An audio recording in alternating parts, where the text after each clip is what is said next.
So what happens next? Who better to answer that question than the Treasury Secretary, Scott Bessent, who joins me now here in Dallas. Mr. Secretary, it's great to have you in Texas. Will, good to be with you. Great to be here in the Lone Star State. We're glad to have you. So I listened to you speak this morning, and we have heard from the president. It sounds like the position of the administration is really nothing has changed today. Well, to be clear, today was a loss for the American people, because by taking away President Trump's instantaneous leverage using the IEEPA authority, the American people have suffered a significant setback. Think to this time last year when President Trump put on the fentanyl tariffs against Mexico, Canada, China for the precursor chemicals, and then we saw a rapid decline in fentanyl deaths.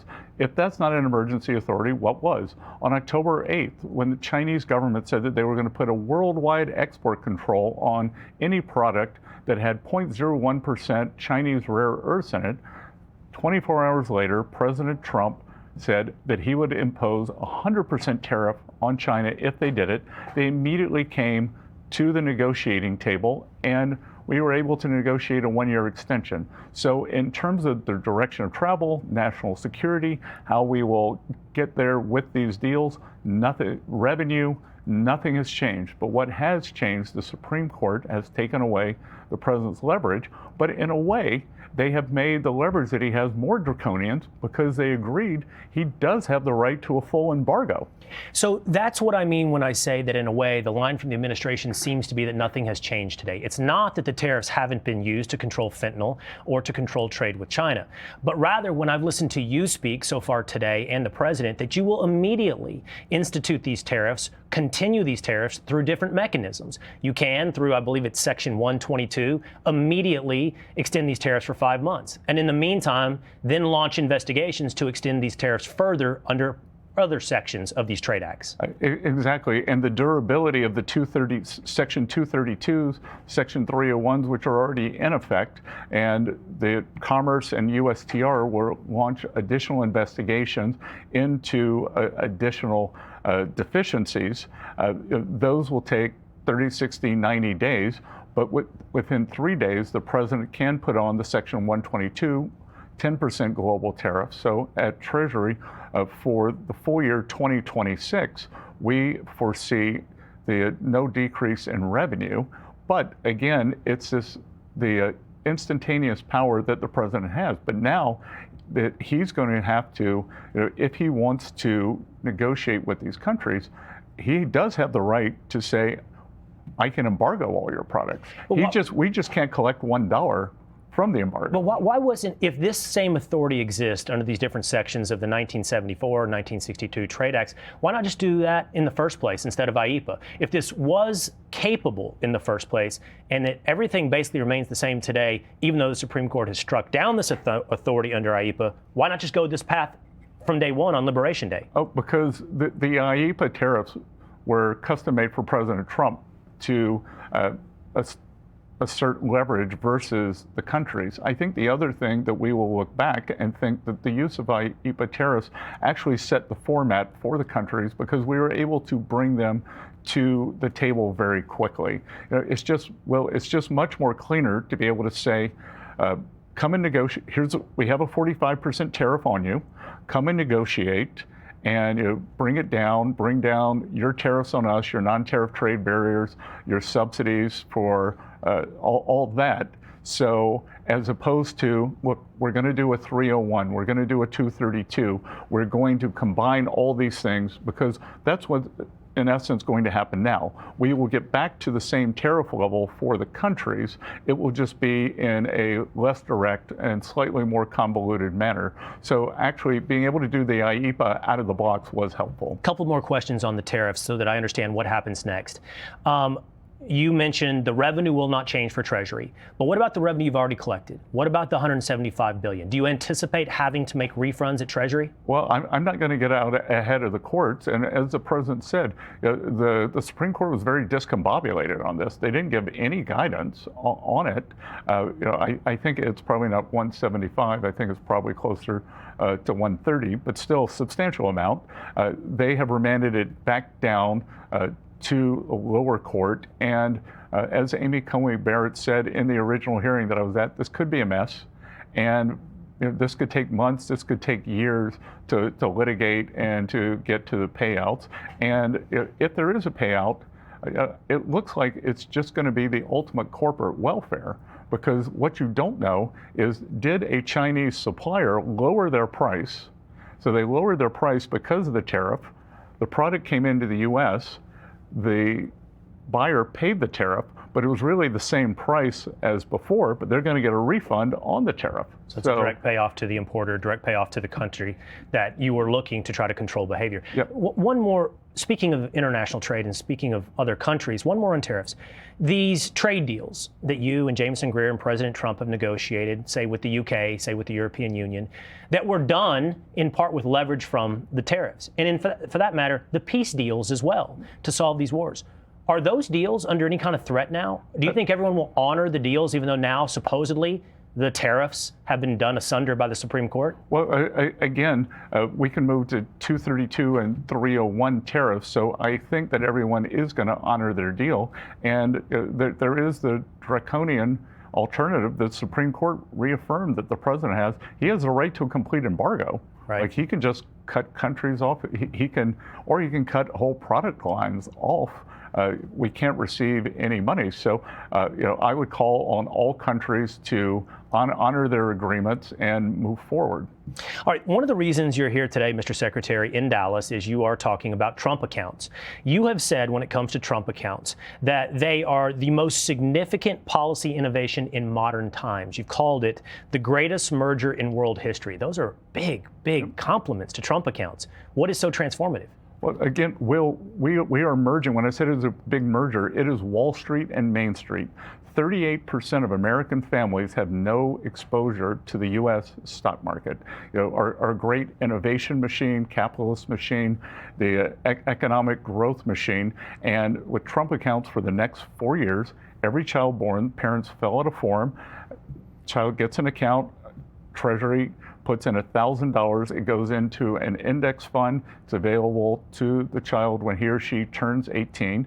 During that period, parents, employers, relatives can contribute up to $1,000. And we've also got some of our great philanthropists, Texan, Susan, and Michael Dell, are contributing $6.25 billion to the children of America via the Trump accounts. So they arrive at the age of 18, they've already got a nest egg built up, compound interest over 18 years. Over 18 years. Or, so at 18, you can use it for a down payment on a house, you can use it for a car down payment for education, or you can roll it into a more traditional retirement account and let it roll until you're 60. And that's a very nice kind of barbell with Social Security, and then to get the lump sum. But I think this is going to be transformational, and it's also going to give everyone a stake in the markets, in the economy. I'm glad you bring up the analogy of the barbell. So there are a lot of people who are rightfully concerned about the state of the American economy, specifically wealth distribution and the plight of the working class. And quite honestly, Mr. Secretary, I don't give gratuitous compliments, but I'm not afraid to give them when they are accurate. You have been a voice for that. I've heard you talk about this in long-form conversations. You're concerned about the price of eggs, the price of gas, the price of life, a home, for the working class, for the middle class, for America. And there's a lot of concern out there. I know there's good indicators. I know the Dow broke 50,000. I know the S&P's above 7,000. Not great GDP numbers that just came in this morning on the fourth quarter. But still, despite the good signs, there is pain out there among the working class. How is the Trump administration not just helping the top of the market, but helping it get down to the people that really need the help? Well, I think a lot of the pain is muscle memory from being abused so badly during the 4 years of the Biden administration. 21.5% inflation for working families, probably in the 30s, because their bundle of goods and services, the rent, insurance, groceries, car payments, probably much higher. So what we are seeing, we've seen real wage increases for every month President Trump has been in office. So inflation is coming down, still too high, but moving back towards the Fed's target. But wages have grown faster than inflation, and real wages went down about 3 or 4% just on the 21.5 number. Forget the 30 number, the inflation number during the Biden era. during President Trump's first term, hourly workers did better than supervisory workers. The bottom 50% of American households had a bigger net worth increase than the top 10%, and I think we are going back onto that. So you have given, as I said, and as I've complimented you, which I think is deserved, some of the best articulation and voice of the Trump administration's economic policy. You've often described it as 3-3-3. 3% GDP growth, 3% deficit, 3 million new barrels of oil a day. I've seen criticism of this. The criticism is not in aspiration, but whether or not it can actually be accomplished. And I think the number that most people wonder is, can the federal deficit actually ever get down to 3%? I don't know where we are today, somewhere between 5 and 6%. And the CBO, which I know you do not trust, but CBO projects it to go up. And look, fiscal restraint's never been the muscle memory of Congress. So how are we going to do it? How do we get the deficit to 3%? Well, again, let's look at a little history. 2024, deficit to GDP was 6.9%, final year of the Biden administration, highest it had ever been when we weren't in a recession, weren't at war. The 2025 down to 5.4%. How do we do that? By restraining spending and growing the denominator. So we can grow our way out of this if we don't have to. On the note of growth, does it concern you then that the fourth quarter GDP just came in the ones? Was it 1.4%? And I know that's noisy. I know it's short term, but is that concerning for you on your GDP aspiration? What's concerning for me is the Democrats' willingness to crash the economy to make a ridiculous point. So it was this longest shutdown in history that caused the fourth quarter to crash. We had second quarter 4.1. Third quarter 4.4, and then this drop off, it would have been 100, 200 basis points higher. The other thing that's going, the unsung here, is the big write downs that the car companies took because of the ridiculous Biden EV mandates. So you get those big write downs in the auto companies, and that's a hit to GDP. So back to the deficit, Mr. Secretary, can this actually be done? So I will grant you that I think you probably have a very good economic policy in place that's going to lead to GDP growth over some arc. The question is, can Congress ever stop spending? Can you ever get Congress, and can you do it, by the way, without touching defense, Medicare, and Social Security? We can, if we restrain the numerator and grow the denominator.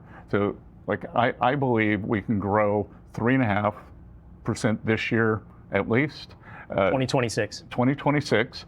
Add on 2.2% inflation, then you're at 5.7 nominal growth, and the expenses go up 2%, 3% with inflation, and you will grow your way out of this. You will start bending the curve down, and we could be at 3, something with a 3 in front of it by the time the president leaves office. And to be candid, this is why I came out from behind my desk. I had a nice life in Charleston, South Carolina. I could be sitting there now, but I went to see President Trump. And the first time I went in to see him at Mar-a-Lago to talk about joining the economic team, joining the campaign, unprompted, he looked across the desk and said to me, "Scott, how are we going to get this terrible deficit, this terrible debt down without causing a recession?" Yes, that's the trick, right? And can it be done without a recession? I think it can. And everything we're doing, tax policy, trade policy, and the permitting reform and loosening regulation, the deregulatory policy is what's really going to let us grow. Because that's why, I don't know if Texas were a country what the GDP would be, but you've got huge inbound here, good tax policy, and incredible deregulation here. It's a great little laboratory experiment in that type of economy, that type of regulation, that type of governance.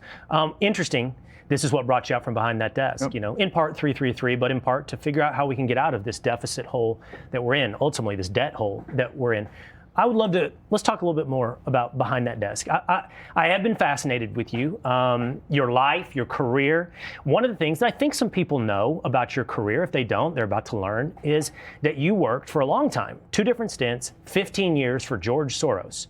And there's a lot of people watching, I'm sure you know, Mr. Secretary, like, what? The Secretary worked for George Soros? There's a lot of people, perhaps me included, that have a lot of doubts about this man. So I would ask you, what do we misunderstand about George Soros? Well, a couple of things. My job for him was working at the investment side, never on the foundation side, and those were kept very separate.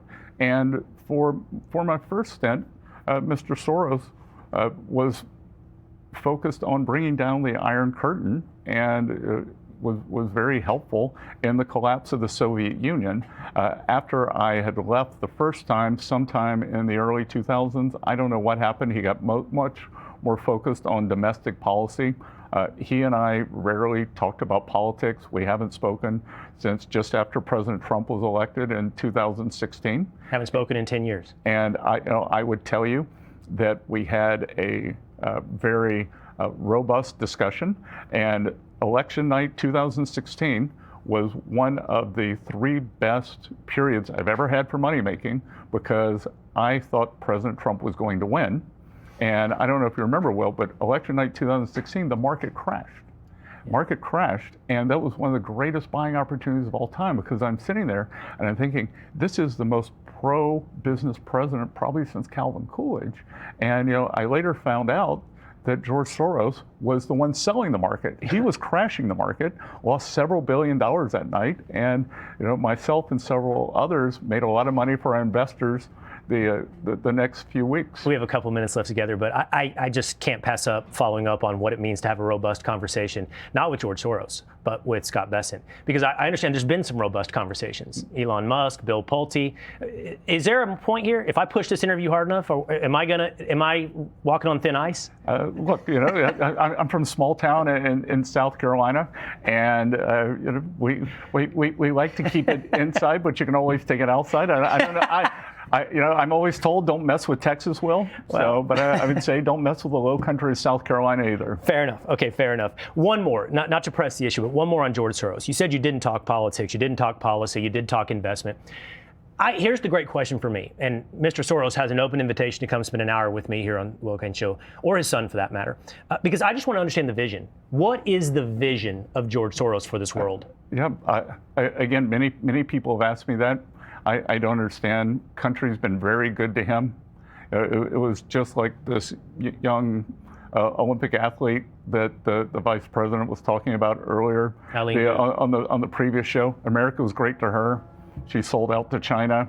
That America was great to Mr. Soros. He has a very different vision, and it's mercifully, it is one that the American people don't share. So, right.